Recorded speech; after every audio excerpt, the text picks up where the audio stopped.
అరాచక పాలన అంతమే సరిగ్గా ఏడాది. కూటమి సర్కారు కొలువుదీరి రేపటితో సంవత్సరం అవుతుంది. భూదందాలు, ఇసుక మాఫియా, మట్టి దోపిడీ వెంచర్లు, వస్తే వాటాలు, అవకాశాలు వెతికి మరీ ముడుపులు పిండిన ఎమ్మెల్యేలు. కథ ముగిసింది, కానీ మేము మాత్రం తక్కువ అని కూటమి ఎమ్మెల్యేలను కొందరు చెలరేగిపోతా ఉన్నారు.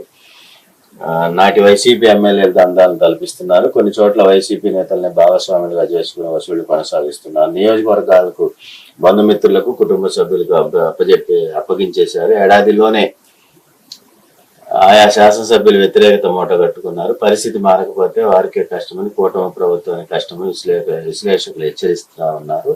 కొత్త సర్కారు కొలువుదీరి ఏడాది అనే సందర్భంగా ఎమ్మెల్యేల పనితీరుపై ఆంధ్రజ్యోతి అందిస్తున్న ప్రత్యేక కథనం.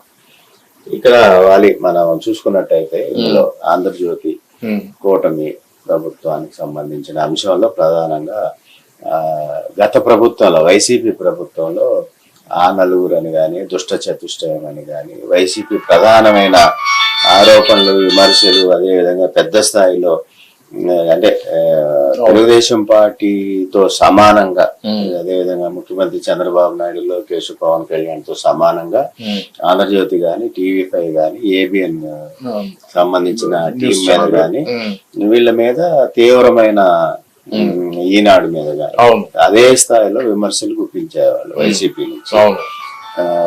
మీరు ఏ స్పీచ్ తీసుకున్నా, జగన్మోహన్ రెడ్డి ముఖ్యమంత్రిగా బాధ్యతలు తీసుకున్న రోజు నుంచి ఈ రోజు దాకా వారు చేసే విమర్శలు చంద్రబాబు నాయుడుతో పాటుగా సమానమైన, లేదా కొన్ని చోట్ల ఇంకెక్కువ స్థాయిలో విమర్శలు చేసే దాంట్లో ఆంధ్రజ్యోతి కూడా ఒకటి.